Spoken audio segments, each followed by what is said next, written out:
Hello students, a very warm good evening to all and welcome to Unacademy. This is Surbi, your educator, and I welcome you all in today's class and this session.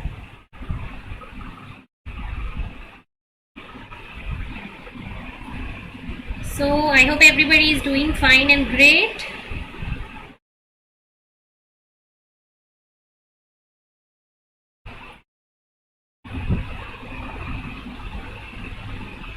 So yeah, let's start today's lecture. And before starting, let me confirm once whether I am audible and visible or not.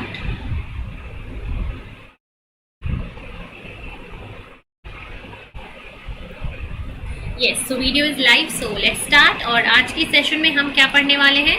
Ramachandran plot. ठीक है, Ramachandran plot हम आज की session में पढ़ने वाले हैं. Ramachandran plot से रिलेटेड पहले तो थ्योरी पढ़ेंगे और थ्योरी पढ़ने के बाद जो रिमेनिंग थ्योरी है उसको पहले कवर करेंगे और थ्योरी पढ़ने के बाद हम करेंगे अपना question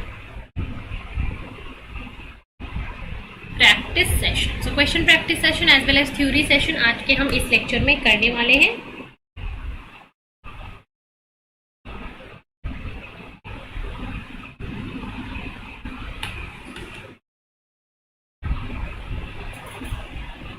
so let's start the lecture.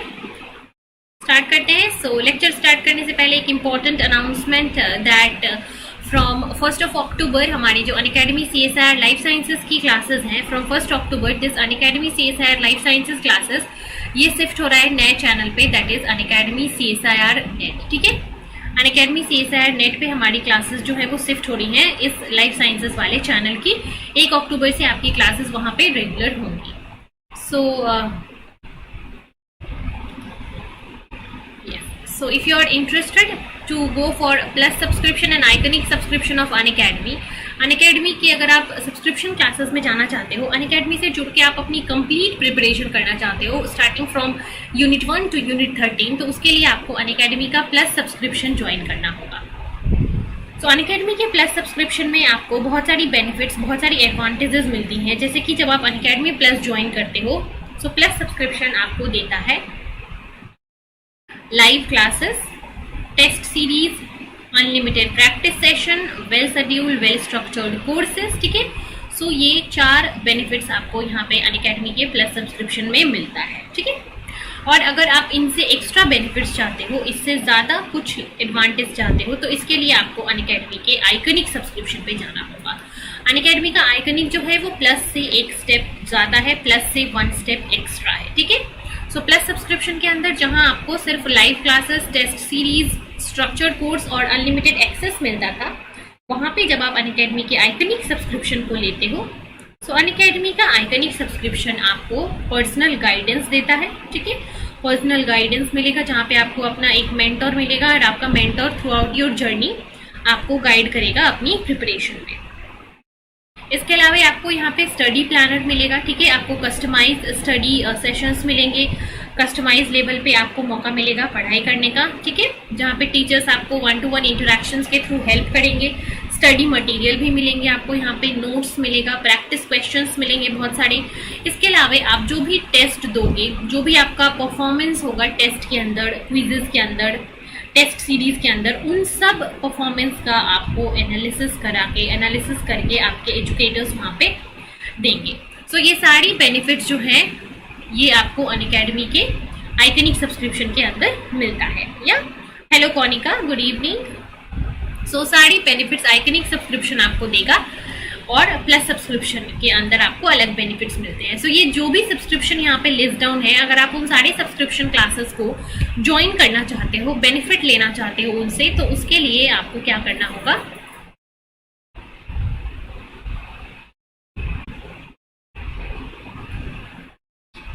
Okay या सो आप अनअकैडमी की सब्सक्रिप्शन लेने के लिए क्या कर सकते हो, इसके लिए आप अनअकैडमी के लर्निंग ऐप पे जाके इसको इंस्टॉल करोगे. इंस्टॉल करने के बाद आप यहाँ से अनअकैडमी की क्लासेस देख सकते हो. ठीक है, और अगर आपको प्लस क्लासेस देखनी है तो प्लस सब्सक्रिप्शन लेनी का पड़ेगी. अगर आपको फ्री लाइव क्लासेस देखनी है तो यहाँ से आप फ्री लाइव क्लासेस देख सकते हो. ठीक है, फ्री लाइव क्लासेस देखने के लिए आपको क्या करना पड़ेगा, आपको जस्ट लाइव क्लास जाकर फ्री पे क्लिक करना होगा. इसके अलावा अगर आप सब्सक्रिप्शन क्लासेस लेना चाहते हो सो सब्सक्रिप्शन क्लासेस लेने के लिए आपको प्लस सब्सक्रिप्शन के लिए यहाँ पे गेट सब्सक्रिप्शन पे सबसे पहले क्लिक करना होगा। जैसे ही आप गेट सब्सक्रिप्शन पे क्लिक करोगे आपके पास ऑप्शन आएगा चूज करने का। सो आप प्लस सब्सक्रिप्शन और यहाँ पे आइकनिक सब्सक्रिप्शन चूज करोगे और अपना प्लान सेलेक्ट कर लोगे। सो जो प्लान भी आपको चाहिए यहाँ से आप लेट से 12 मंथ्स का प्लान अगर आपको चाहिए, सो 12 मंथ्स का प्लान आप सिलेक्ट करके फिर यहाँ से आप पेमेंट कर सकते हो। You can do your payment, ठीक है। यहाँ से आपको डायरेक्ट पेमेंट करने का ऑप्शन आएगा और आप यहाँ से पेमेंट करोगे। And there is a very important announcement कि अगर आप अभी 12 मंथ का सब्सक्रिप्शन ले रहे हो, तो 12 मंथ के सब्सक्रिप्शन के साथ अभी आपको 2 मंथ की एक्स्ट्रा सब्सक्रिप्शन फ्री में मिल रही है अगर आप 30 अगस्त तक सब्सक्रिप्शन लोगे, ठीक है। तो इस ऑफर का बेनिफिट आप ले सकते हो अभी फिलहाल। इसके अलावा अगर आप 3 मंथ के सब्सक्रिप्शन के लिए इंटरेस्टेड हो, तो 3 मंथ के सब्सक्रिप्शन के ऊपर आपका प्राइस हाइक होने वाला है जल्दी ही। सो आप जल्द से जल्द सब्सक्रिप्शन 3 महीने का लेके अपनी सब्सक्रिप्शन स्टार्ट कर सकते हो। और जो बच्चे अभी फिलहाल सब्सक्रिप्शन लेना चाहते हैं, सो स्पेशल प्राइस ऑफर है आपके लिए। स्पेशल प्राइस ऑफर वो क्या है? सो प्राइस जो है वो ओवरऑल प्राइस में रिडक्शन हो चुका है बाय 15%, ठीक है। जैसे कि अगर आपका 12 मंथ का सब्सक्रिप्शन जो कि पहले 14,500 का था, वो अभी सिर्फ और सिर्फ 12,325 का है 15% ऑफ होने के बाद। इसके बाद अगर आप मेरा रेफरल कोड यूज करते हो, वो क्या है? वो है सुरभि01। सो आप सुरभि01 कोड यूज अगर करोगे, सो इस कोड को यूज करके आपको एडिशनल 10% ऑफ मिल जाएगा। सो टोटल 15 + 10 टोटल 25% ऑफ के साथ अभी आप सब्सक्रिप्शन ले सकते हो अनअकैडमी का। कब तक वैलिड है ये? 28 to 30 सितंबर तक, मतलब आज से लेकर परसों तक, आज कल और परसों 3 दिन के लिए ये ऑफर है एक्स्ट्रा 15% ऑफ का, जो कि आपको मिल जाएगा अगर आप आज कल और 38 सितंबर को अपनी सब्सक्रिप्शन लेते हो तो। सो जो बच्चा भी इंटरेस्टेड है सब्सक्रिप्शन के लिए, वो आज के आज ही अपनी इस प्लस सब्सक्रिप्शन को ले ले, ठीक है। एक्स्ट्रा 15% और प्लस 10% 25% ऑफ के साथ। और सब्सक्रिप्शन लेने के बाद आप जितने भी नए बैचेस लॉन्च होते हैं, जैसे कि outside batch for chemical sciences 23 सितंबर से लॉन्च हुआ है। Then again outside batch for life sciences, so ये आपका जो नया बैच है crash course for life sciences CSIR 2021, ठीक है।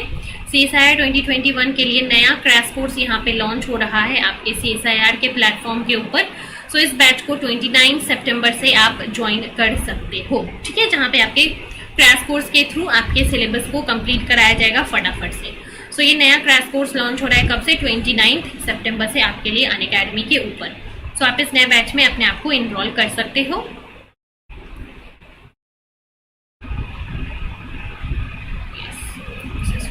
मॉर्निंग लेक्चर, ठीक है। सो हम मॉर्निंग में अपने डायहेड्रल एंगल्स के बारे में हमने पढ़ा था मॉर्निंग वाले सेशन में कि डायहेड्रल एंगल्स आपके क्या होते हैं? C∝C के बीच में साई और C∝N के बीच में फाई डायहेड्रल एंगल होता है। C∝C के बीच में साई और C∝N के बीच में phi is the dihedral angle. ये दोनों डायहेड्रल एंगल्स होते हैं। This we have studied in our previous class.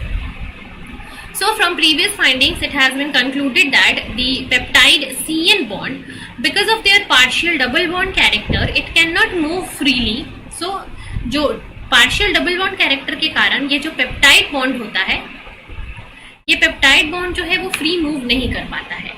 But इस पेप्टाइड बॉन्ड के अलावे जो इस प्लेनर स्ट्रक्चर के अंदर 2 बॉन्ड्स होते हैं C∝C और C∝N के बीच में, जो फाई और साई एंगल होता है, दीज आर सिंगल बॉन्ड्स। और ये सिंगल बॉन्ड्स जो होते हैं वो फ्री टू रोटेट होते हैं। और इन फ्री रोटेशंस के कारण कोई भी एक प्रोटीन, कोई भी एक अमाइनो एसिड मल्टीपल कॉन्फॉर्मेशंस में एग्जिस्ट करता है, ठीक है। सो प्रोटीन हमेशा अपना स्ट्रक्चर चेंज करते रहता है due to the free rotation around these angles, right. And these angles are known as dihedral angles. So dihedral angles, ये साई और फाई को कहते हैं डाइहेड्रल एंगल्स, ठीक है। So the NC∝ and C∝C bonds can rotate around the axis. So these are known as dihedral angles and these are designated as phi and psi. And the peptide bond Ca bond is not free to rotate. जो peptide bond होता है, जो CN bond होता है, वो freely rotate नहीं कर पाता है because of the hindrance. Hindrance क्या है? Because it is the partial double bond character it has, so it is not free to rotate. So first restriction is this, it is not free to rotate, and also the restriction around this rotation is being created by the R group. So जो protein में amino acids होते हैं उनके जो R groups होते हैं वो भी इस रोटेशन में हिंड्रेंस प्रोवाइड करते हैं. So theoretically when we will talk, so the value of phi and psi can be possible from plus 180 degree to minus 180 degree. मतलब it can have a complete 360 rotation. ठीक है. But due to certain restriction, due to the presence of this R group, so इस R group का nature क्या है, इस R group का size क्या है, इस R group का charge क्या है, इन सब के ऊपर आपके प्रोटीन का रोटेशन और डाइहेड्रल एंगल डिपेंड करता है. So it is the R group type, it is the R group charge जो कि डाइहेड्रल एंगल को इस प्लस माइनस 180 डिग्री से क्या करता है, बहुत हद तक रिस्ट्रिक्ट कर देता है. So although this C alpha C bond in single bond, this C alpha N is single bond, but इसका पूरा 360 डिग्री रोटेशन पॉसिबल नहीं है because there are some restriction due to the R group type. R group का charge क्या है, R group का size क्या है, इन सब के ऊपर इस C alpha C और C alpha N की स्टेबिलिटी और रोटेशन डिपेंड करती है. ठीक है. So first of all, when you talk about the rotation around the peptide bond, so the peptide bond, dihedral angle around the peptide bond is known as omega and it is quite restricted. ठीक है. So because this rotation around this peptide bond is restricted, so it usually the peptide bond occurs in 99.6% of the time it occurs in trans configuration. Right. So usually ये trans form में रहता है. Trans form is like कि इसका जो C alpha N दोनों side में होगा, this will be in a angle of 180 degree. So usually ये पेप्टाइड बॉन्ड जो होता है आपका, this peptide bond will exist in a trans configuration most of the time and that is omega value is 180 degree and few times it has a value of 0 degree. So usually ये 0 degree, ये 180 degree पे रहेगा और free rotation इसके around exist नहीं करेगा. And most favoured form जो होता है वो इसका ट्रांसफॉर्म होता है. Next is that the theoretically the value of phi and psi can have a value from minus 180 to plus 180, complete 360 rotation, but many of these values are prohibited by steric interferences between the atoms of the polypeptide chain because of the amino acid side chains. ठीक है. So the conformations usually can exist from 180 degree plus to 180 degree minus, but most of these values are restricted because of the nature of the R group, because of the size of the R group, right? So size और nature के कारण क्या होता है, most of the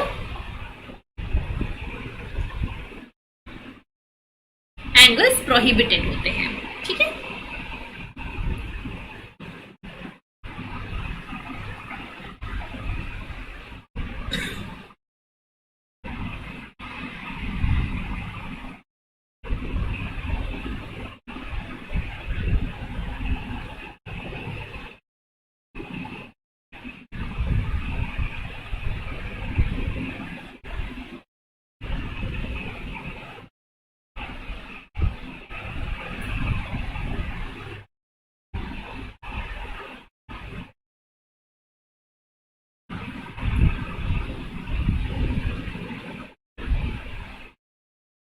So, right?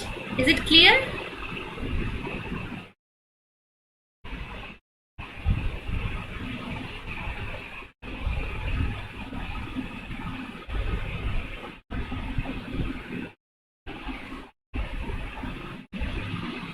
चलो.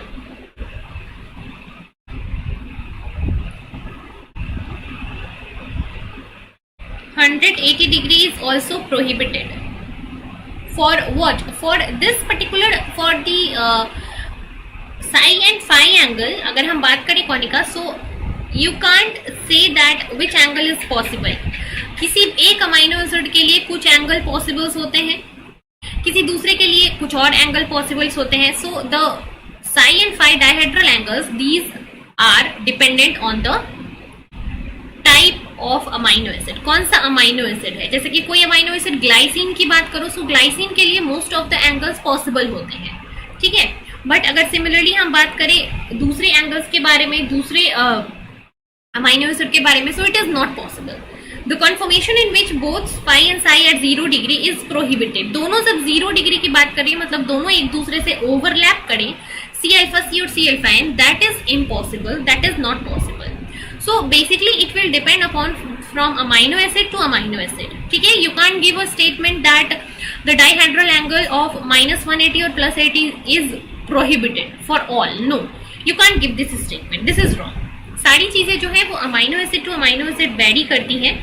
एक amino acid से दूसरे अमाइनो एसिड पे वेरी करेगा, जैसे कि ग्लाइसिन के लिए तो सारी एंगल ऑलमोस्ट पॉसिबल होती है। सो you can't say a rigid statement related to this, ठीक है। So in this regard Ramachandran plot जो है बनाया जाता है। सो रामाचंद्रन प्लॉट बेसिकली आपको ये बताता है कि what all possible angles of phi and psi can exist for a particular amino acid, ठीक है। So the allowed values of phi and psi when plotted in the x and y axis. So a characteristic graph here is obtained and that graph is known as Ramachandran plot. So basically phi और psi angle को एक जगह phi angle एक जगह psi angle इसको plot किया जाता है in a form of scatter plot and this particular plot is known as Ramachandran plot. So Ramachandran plot provide an easy way to visualize the distribution of torsion angle of a protein. It is used to visualize the backbone of the protein and it is used to validate the 3D structure of the protein. So इससे आपको पता चलेगा, अगर मान लो किसी protein किसी amino acid का structure है और इसमें आपके जो अमाइनो एसिड है इनका रामाचंद्रन प्लॉट आपने ड्रॉ किया और इससे पता चला कि इसमें जितने भी अमाइनो एसिड है सारे के सारे कौन से रीजन में है, लेट्स से फेवर्ड रीजन में है, अलाउड रीजन में है। सो वो अमाइनो एसिड का जो प्रोटीन है वो क्या है, स्टेबल होगा। So by looking into the Ramachandran plot, Ramachandran plot में भी आप अगर देखोगे कि वहां पे कुछ रीजन्स होते हैं जो कि फेवर्ड होते हैं, कुछ नॉन फेवर्ड होते हैं। सो अगर किसी प्रोटीन के most of the amino acid favoured region में है तो वो प्रोटीन आपका क्या होता है, स्टेबल होता है, ठीक है, थर्मोडायनेमिकली स्टेबल होता है। So by looking into the Ramachandran plot and by looking into the allowed and disallowed reason of different proteins, आप यहाँ पे पता कर सकते हो कि आपका प्रोटीन जो है वो अलाउड होगा एक कॉन्फर्मेशन के अंदर या फिर अलाउड नहीं होगा। सो बेसिकली वो आपके प्रोटीन के अलाउड और नॉट अलाउड रीजन को डिफाइन करने में हेल्प करता है, ठीक है।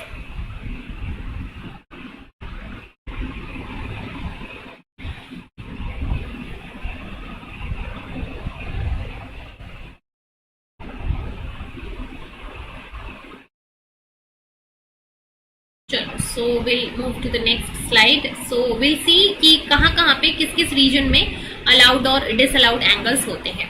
सो for alanine this particular curve has been constructed और एलेनिन से सिमिलर जितने भी अमाइनो एसिड्स होते हैं उनका कर्व कुछ ऐसा ही लगता है।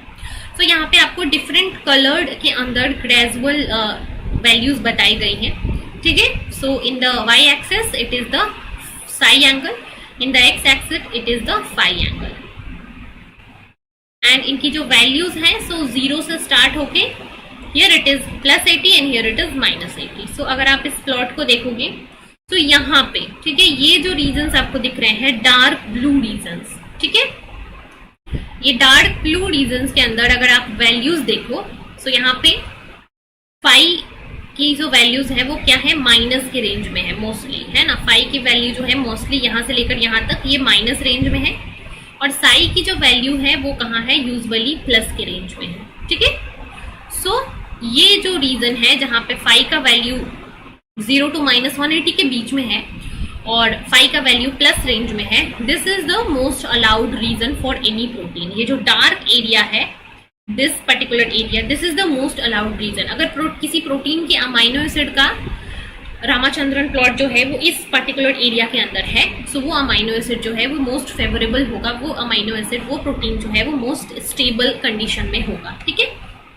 So when you talk about the areas in the dark blue region, it represent the conformation that involve no steric overlap. So यहाँ पे अगर एक अमाइनो एसिड है, ये दूसरा अमाइनो एसिड है, इस दोनों के किसी भी एटम में कोई भी वैंडर वॉल रेडियाई का ओवरलैपिंग नहीं है। So this is the amino acid और दिस इज द एरिया और the angle where there is no steric overlap, ठीक है, and thus this is the fully allowed region. So इस particular angle के range में अगर किसी भी अमाइनो एसिड का फाई और साई की वैल्यू होगी so it is completely allowed. ठीक है, ये amino acid completely allowed region में है और स्टेबल रहेगा। ठीक है, here and here, right.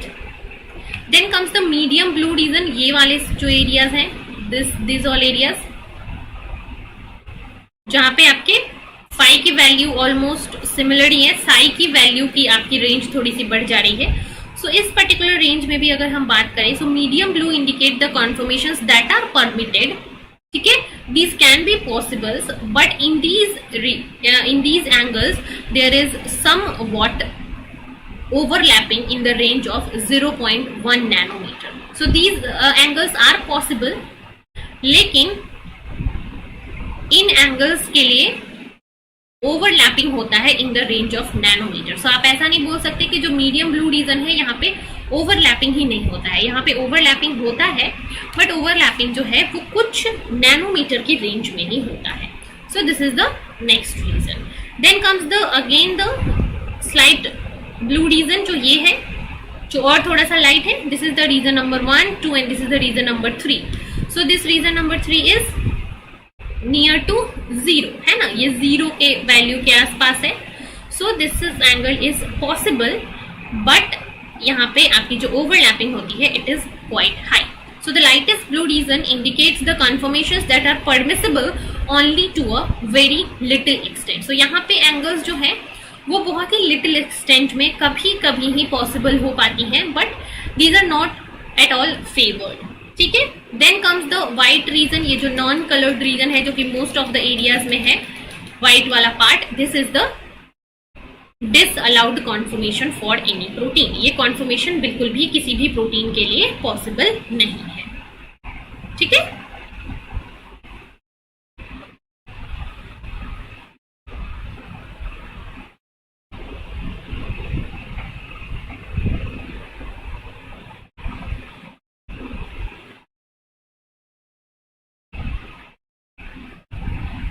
right?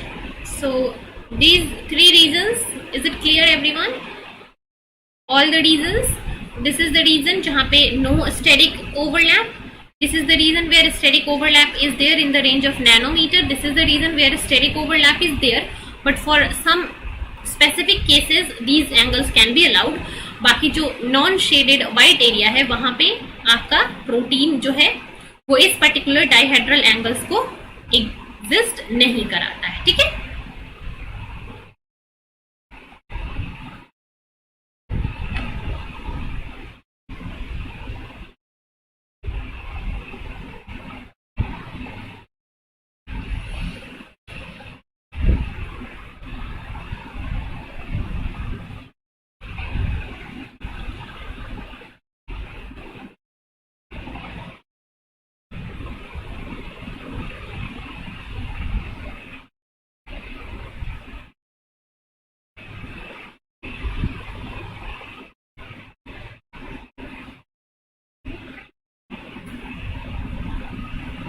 चलिए बताइए फटाफट से, clear?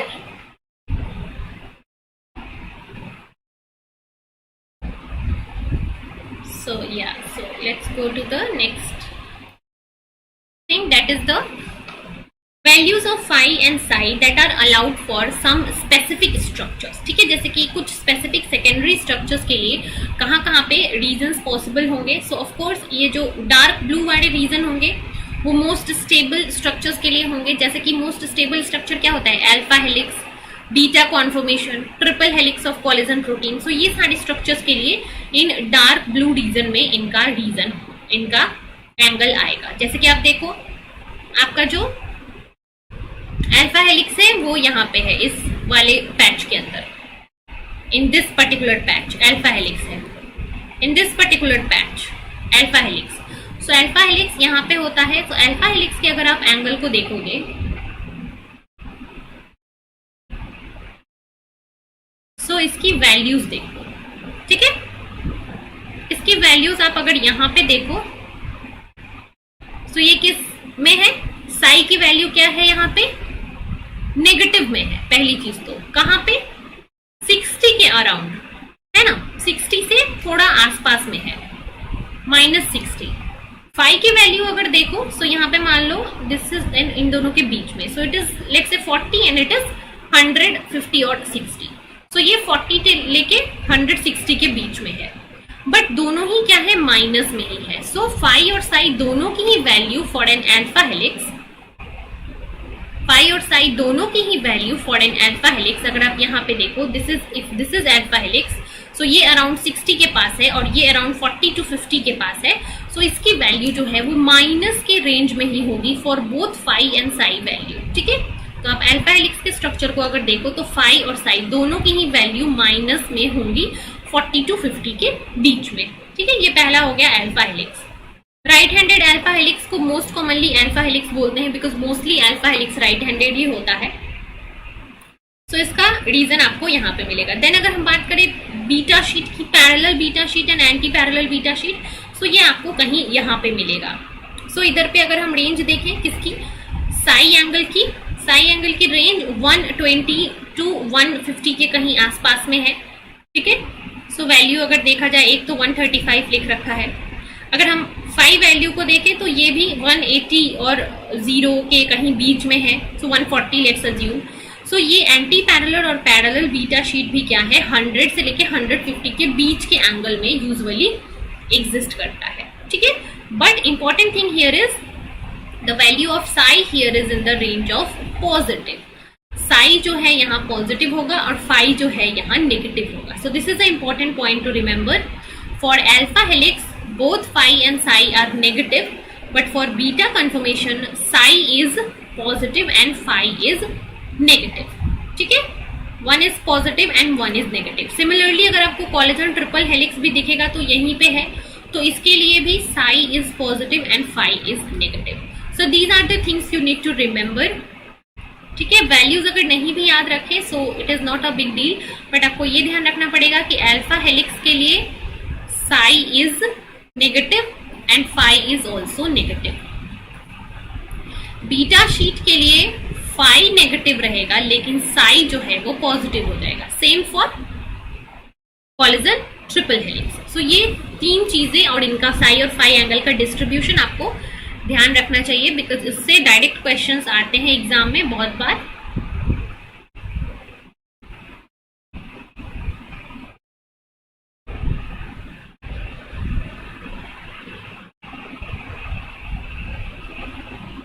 Right?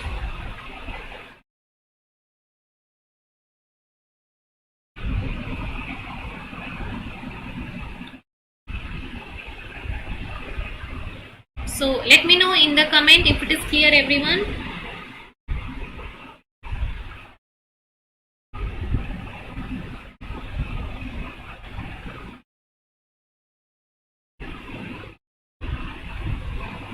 Yes, values of phi and psi for various allowed reasons.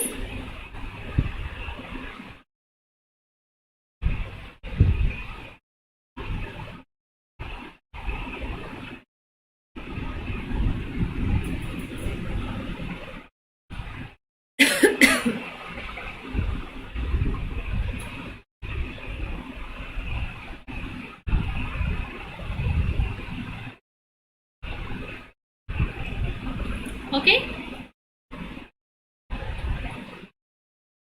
So next we'll see some examples. कुछ common examples देखेंगे. For example, cytochrome C. So cytochrome C protein जो होता है, it is mostly composed of alpha helix. ठीक है, alpha helix से mostly बना होता है। तो अल्फा हेलिक्स के लिए हमको क्या पता है कि इसके लिए फाई और साई दोनों की ही वैल्यू नेगेटिव में आती है। ये हमें पहले से ही पता है। अब एक्सपेरिमेंटली जब चेक किया गया साइटोक्रोम सी का रामाचंद्रन प्लॉट, तो ये जो रीजंस मोस्टली कहाँ पे मिला, यहाँ पे मोस्टली जो एंगल्स थे साइटोक्रोम सी के पॉसिबल एंगल्स यहाँ पे मिले। And for this it is negative, phi is negative and psi is also negative. So this is correct for cytochrome C जिसका अल्फा हेलिक्स स्ट्रक्चर होता है। So the structure of cytochrome C many segment of alpha helix, and because of the presence of alpha helix, its Ramachandran also shows that the value of psi and phi usually lie in the range of -50 to -60, but दोनों की value minus में ही है यहाँ पे अगर आप देखो तो। ठीक है, ये रीजन के अंदर फाई और साई दोनों ही वैल्यूज माइनस में है। तो जो चीज हमने यहाँ पे थ्योरेटिकली पढ़ा, इसको एक्सपेरिमेंटली भी प्रूव किया गया बहुत सारे प्रोटीन्स के लिए, और इसी सारे एक्सपेरिमेंटल बेसिस पे ही ये थ्योरेटिकल रूल बनाया गया, जहाँ पे फॉर अल्फा हेलिक्स, अगर एक प्रोटीन में अल्फा हेलिक्स ज्यादा है तो उसके लिए फाई और साई एंगल जो है वो क्या होगा, माइनस के रेंज में होगा, -50 to -60 के बीच में, दोनों फाई और Sai angle. Yes, is it clear?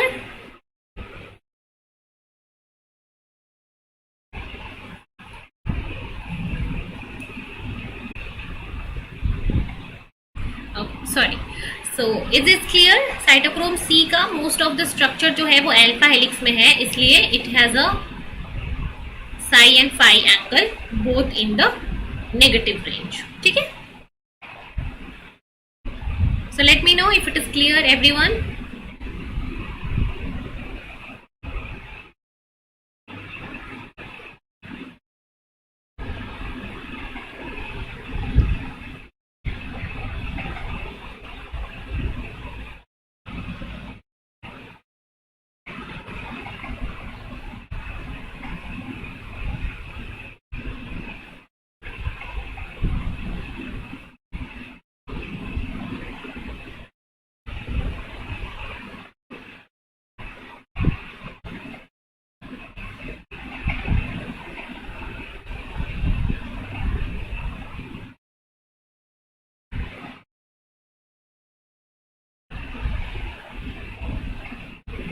Okay, so let's move to the next slide.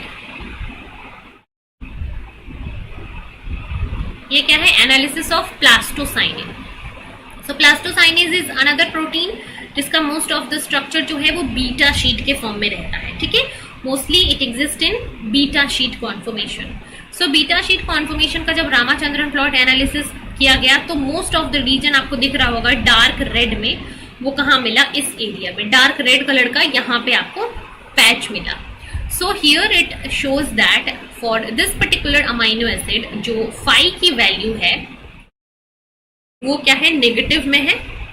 ठीक है, और जो साई की वैल्यू है वो पॉजिटिव में है। That is correct for a plastocyanin which has a beta sheet structure. So the structure of plastocyanin is composed mostly of the beta sheet, and thus in the Ramachandran plot it has a phi value of minus and psi value of positive. That is true for a structure which is beta sheet in nature. ठीक है, सो जो चीज हमने theoretically पढ़ी यहाँ पे वो दो प्रोटीन्स के एग्जांपल्स के थ्रू आपको बताया गया है। प्लास्टोसाइनिन जिसका मोस्ट ऑफ द रीजन जो है वो आपका एग्जिस्ट करेगा in the beta sheet conformation, and the next is alpha helix conformation, that is the cytochrome C जिसका most of the region exist करेगा in the alpha helix part. ठीक है, so if it is clear then you can write a yes in the comment. yes बता दो मुझे comment में, उसके बाद हम अब क्वेश्चन प्रैक्टिस पे चलेंगे।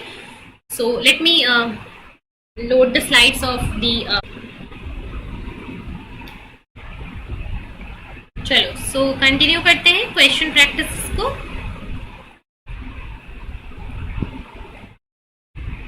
यहाँ से ठीक है, let's start the questions. So first question for this Ramachandran plot is this. ये रहेगा पहला सवाल, how many bonded atoms are required to constitute a dihedral torsion angle such as phi and psi? So phi and psi angle आपको बनाना है, phi angle चाहिए आपको और psi angle चाहिए। So phi and psi angle बनाने के लिए कितने bonded atoms चाहिए आपको? ठीक है, how many number of bonded atoms you require to make a dihedral angle such as phi or psi?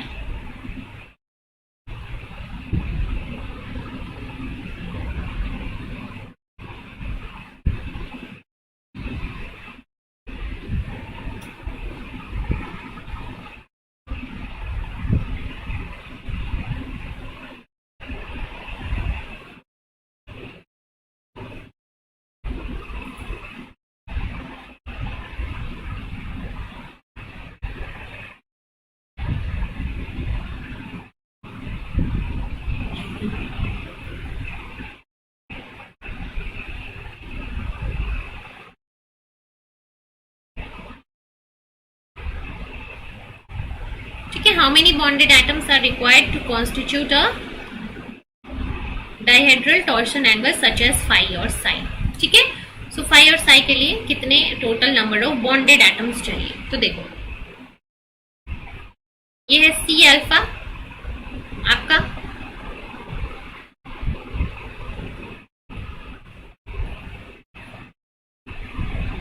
ये है दूसरा सी अल्फा।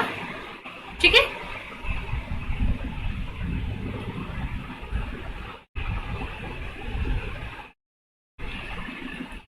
यहाँ पे हो गया आपका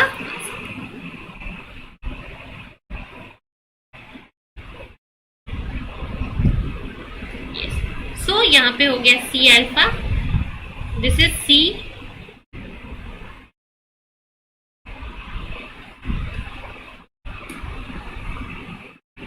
and this is again C alpha. So कितने total number of bonded atoms यहाँ पे आपको चाहिए?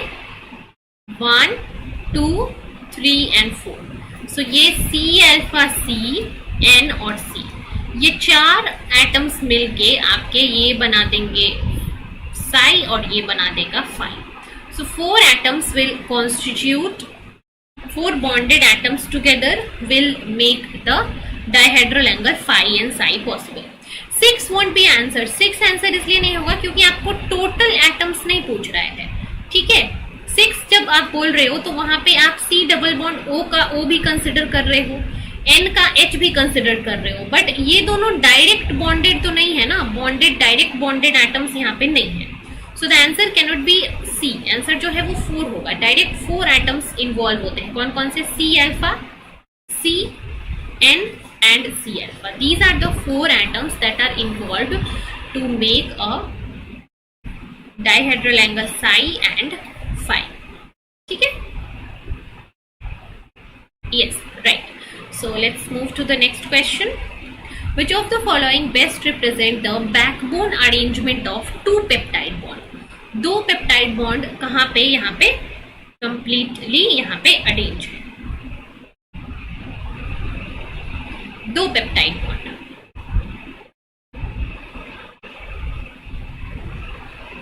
दो पेप्टाइड बॉन्ड का सक्सेसफुल अरेंजमेंट।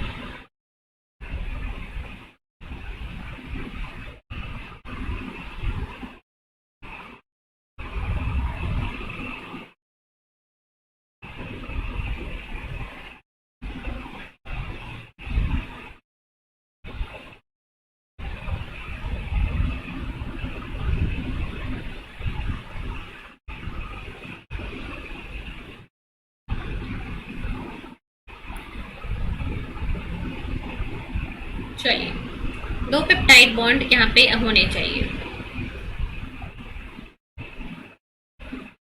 चलिए फटाफट से आंसर दीजिए, लेट नहीं करना है सबको, जल्दी जल्दी आंसर करो, फिर जल्दी जल्दी डिस्कस करेंगे।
Okay, so let's see this.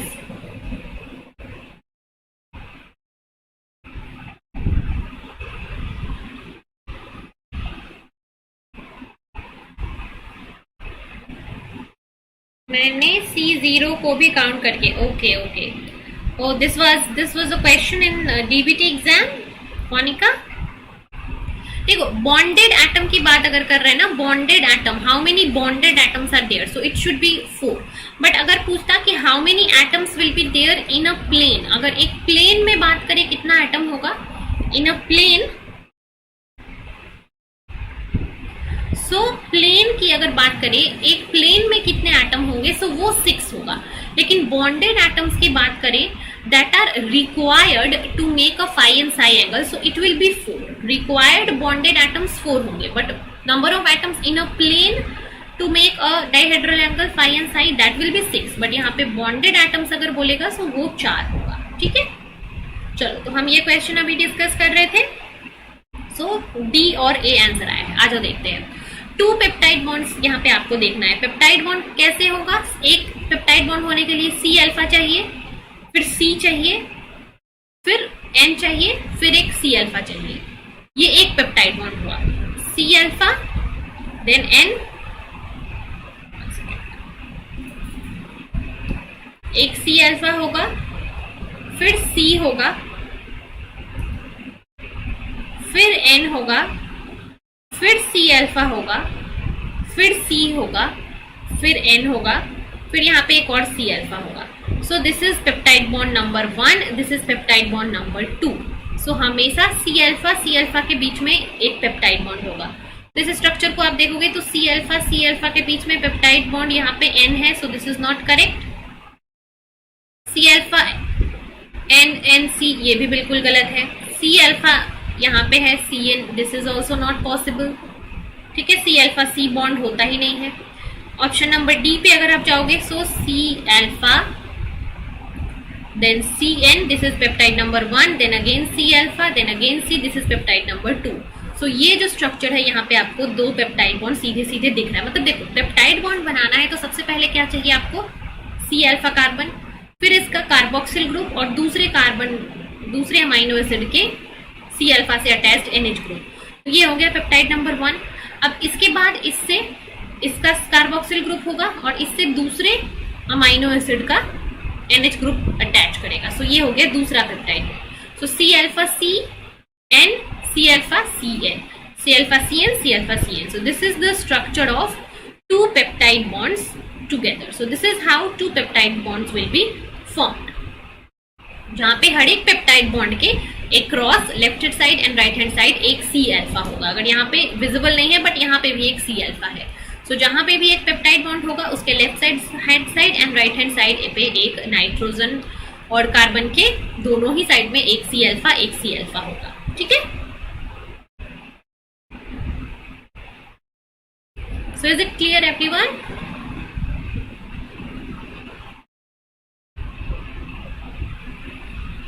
Yes, right, D जो है सही जवाब है.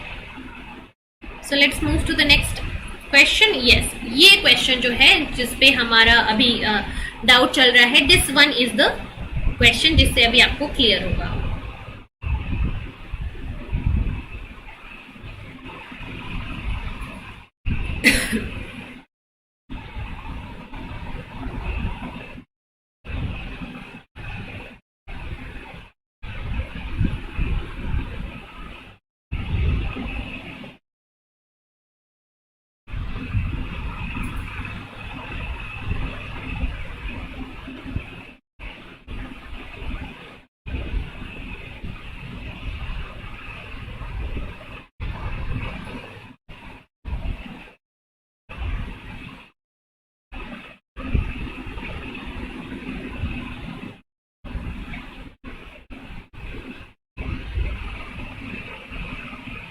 सॉल्व करें इसको.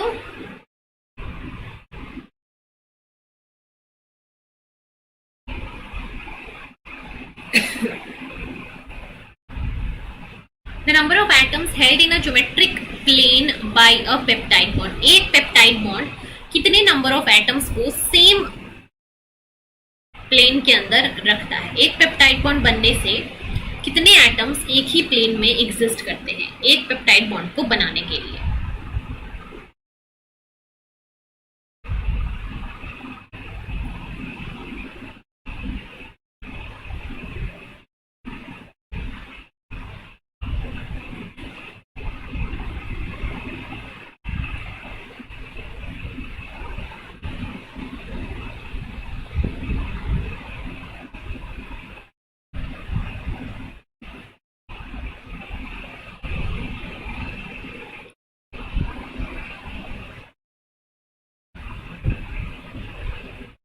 Yes,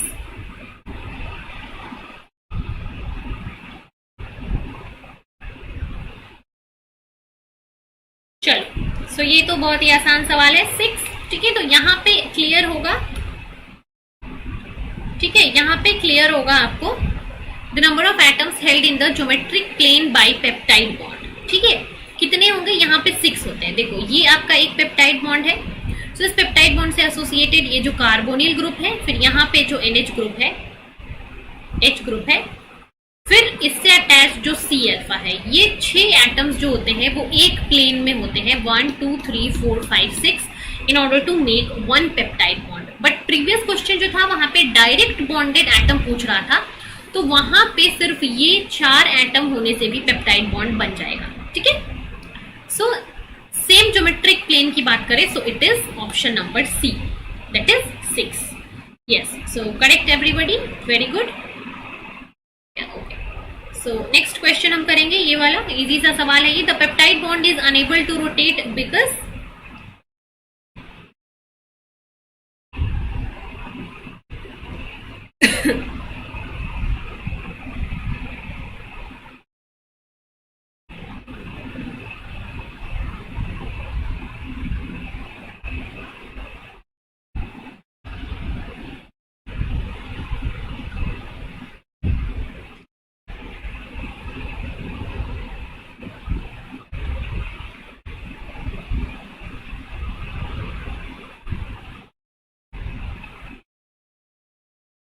yes, okay, so it is unable to rotate because it has a partial double bond character.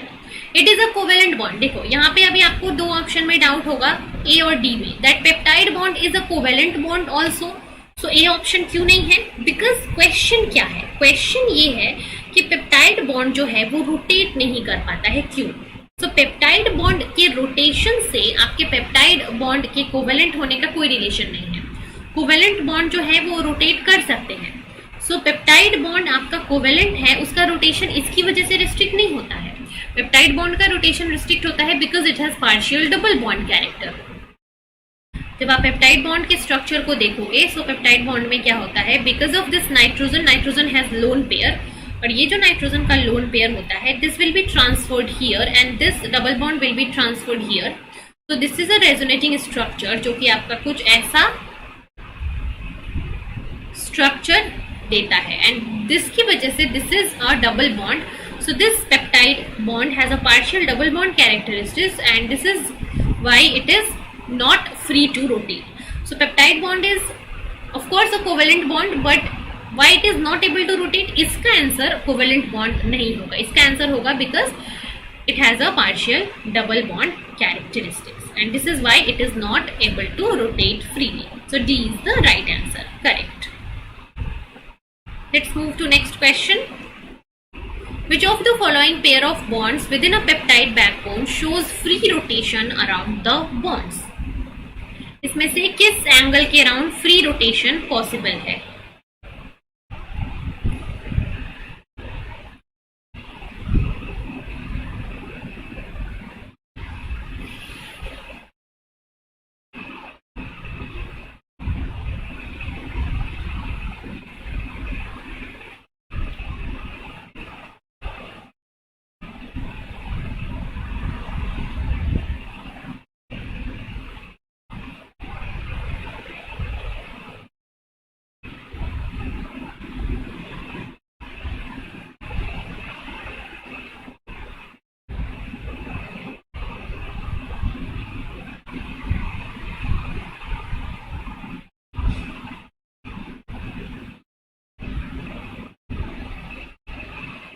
चलिए, which of the following peptide bond has free rotation? So free rotation किसके along होता है? C alpha, ये N हो गया,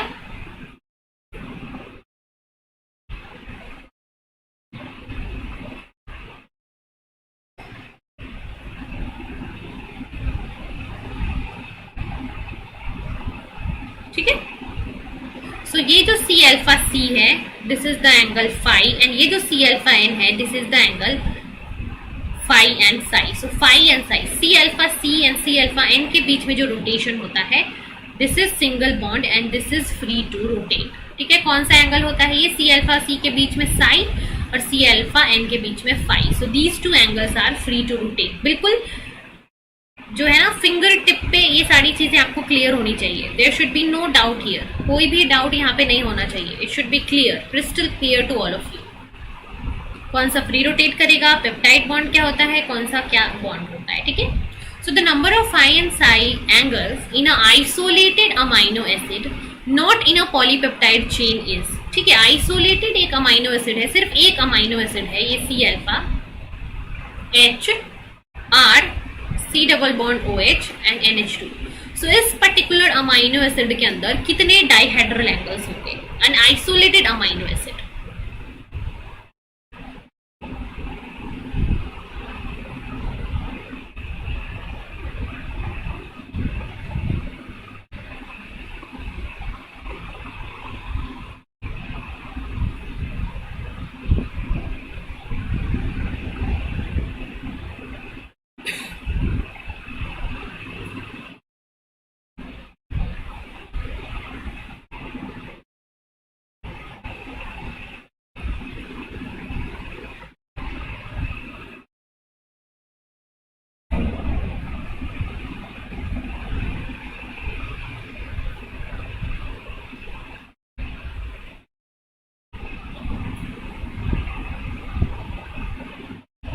चलो, yes, so answer will be 0, right? Isolated amino acid के अंदर आप कभी भी डाइहेड्रल एंगल्स कैलकुलेट नहीं करोगे। डाइहेड्रल एंगल कब कैलकुलेट होगा? जब पेप्टाइड बॉन्ड होगा और पेप्टाइड बॉन्ड के अलोंग जो सिंगल बॉन्ड होंगे वो आपके फाई और साई एंगल्स होते हैं, ठीक है। So you can't calculate the dihedral angle for an isolated amino acid. Yes, right everyone. Shreya, Harvinder, Konika, Priya Ranjan, correct? So, phi and psi angles will directly determine, phi और psi angles किस चीज को determine करते हैं?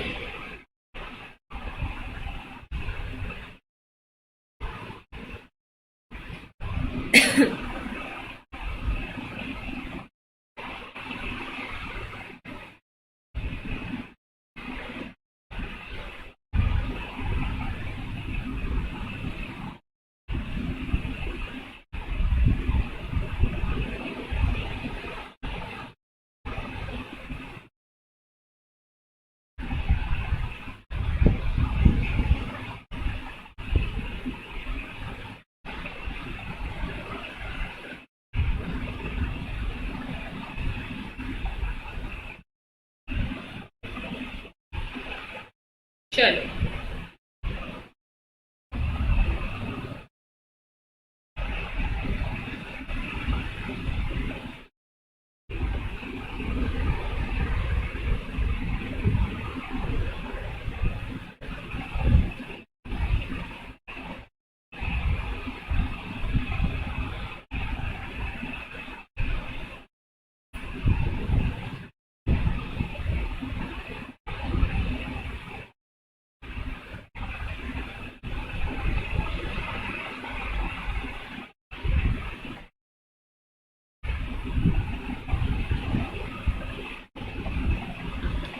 okay, so it is used to predict the secondary structure, right? Correct.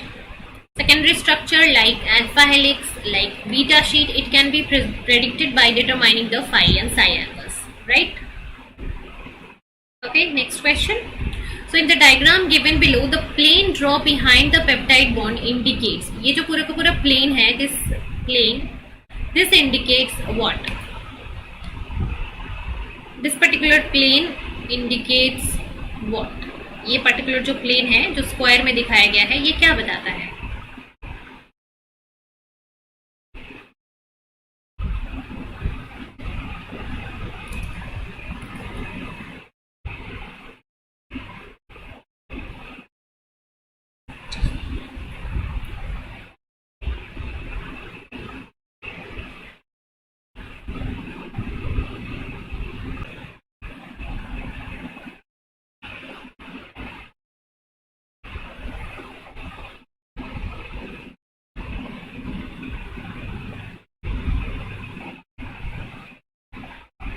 ठीक है। सो ये plane क्या बता रहा है आपको, ये प्लेन के अंदर जो ये पेप्टाइड बॉन्ड है, due to resonance it will gain partial double bond characteristics and due to which it has absence of rotation, there is no free rotation because of the partial double bond characteristics. So here A is the right answer, correct. Yes, next.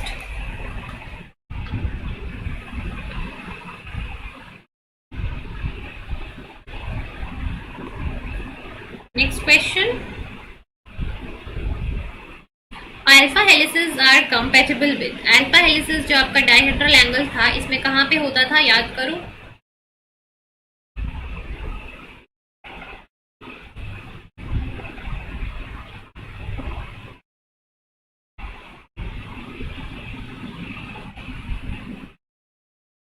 Yes, यहाँ पे होता है कहीं, है ना, alpha helix इधर पे होता है। So what does this mean that alpha helices are compatible with what kind of dihedral angles, किस टाइप के डायहेड्रल एंगल्स अल्फा हेलिक्स के लिए पॉसिबल होंगे।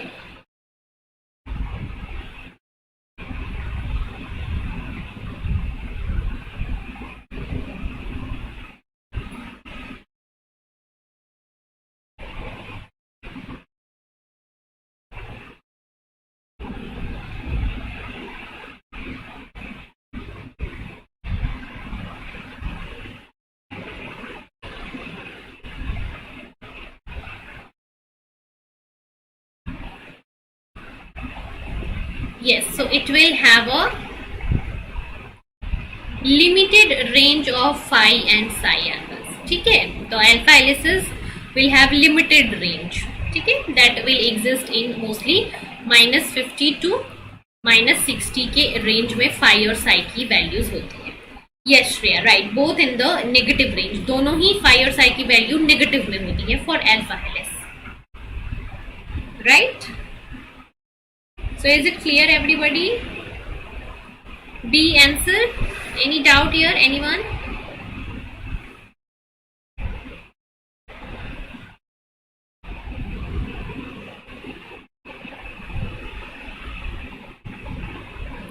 Yes, tell me if anybody has any doubt.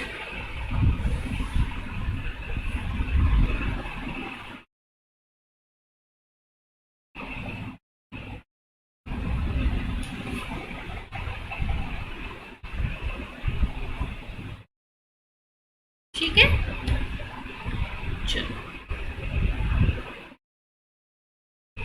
Common secondary structures are energetically favoured, ठीक है। कुछ कुछ common structures जैसे कि अल्फा हेलिक्स, बीटा शीट, ये ज्यादा हर एक प्रोटीन में क्यों फेवर्ड किए जाते हैं, ठीक है। They are generally favoured by most of the proteins, so there will be some region जिसकी वजह से these are energetically favoured. So what is that region that make these structures energetically favoured.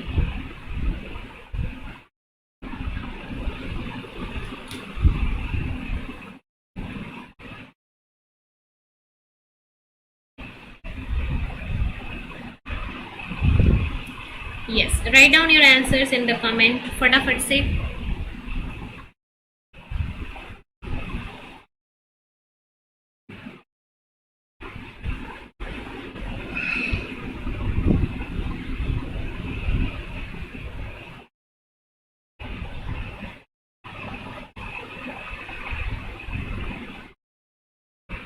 Yes, why they are possible? Because इनके अंदर इनके जो alpha sheet और beta sheet होते हैं वो कहाँ पे एग्जिस्ट करते हैं, they will exist in the favoured region of Ramachandran plot. और जब रामाचंद्रन प्लॉट का जो फेवर्ड रीजन हो वहां पे क्या होता है, वहां पे there will be minimum clash between the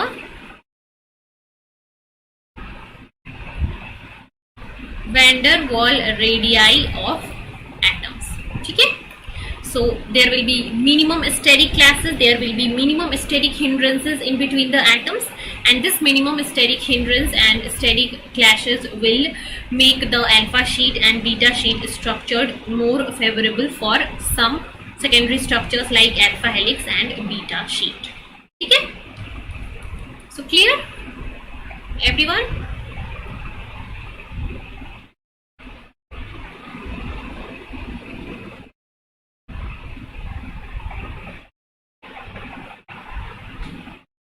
Answer will be they have minimum clash between the atoms. So what is known as overlap of van der Waal radii? Van der वाल radii के overlap को हम क्या मतलब कैसे define करेंगे?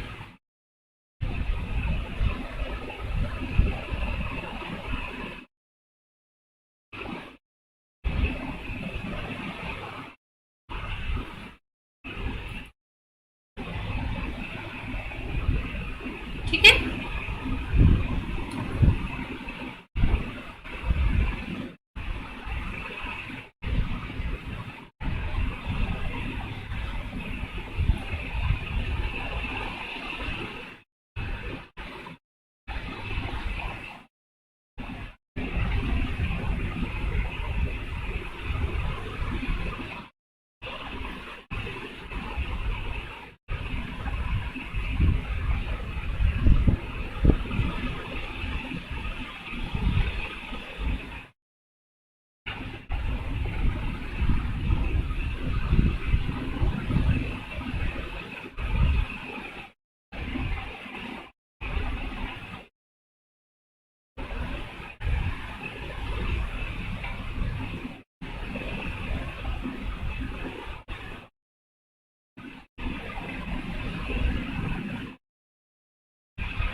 ठीक है, चलो.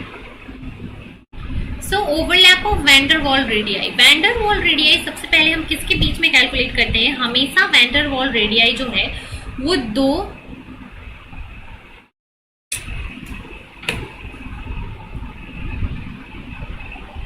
ठीक है या सो वैन डर वाल रेडियाई हमेशा दो नॉन बॉन्डेड एटम्स के बीच में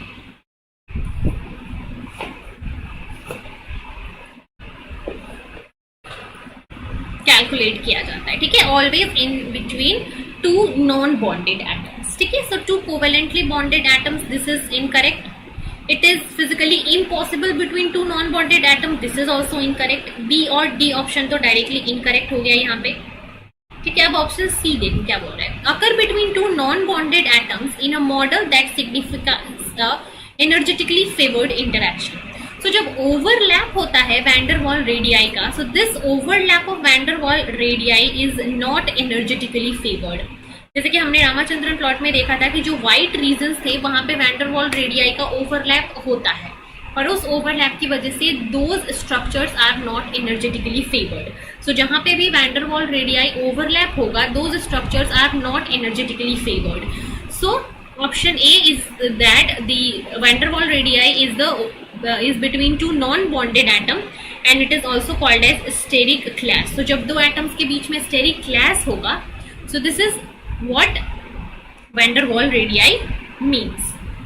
ठीक है, इसको van der Waal radii बोलते हैं. Between two non-bonded atoms, and if there is a overlap of van der Waal radii, then this structure is not energetically favored. So this is why C is also wrong. ठीक है, so A is the right answer here.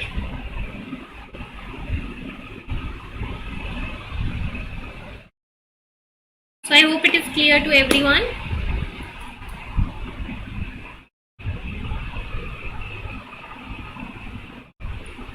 Yeah, so I think we'll end our lecture here for this session.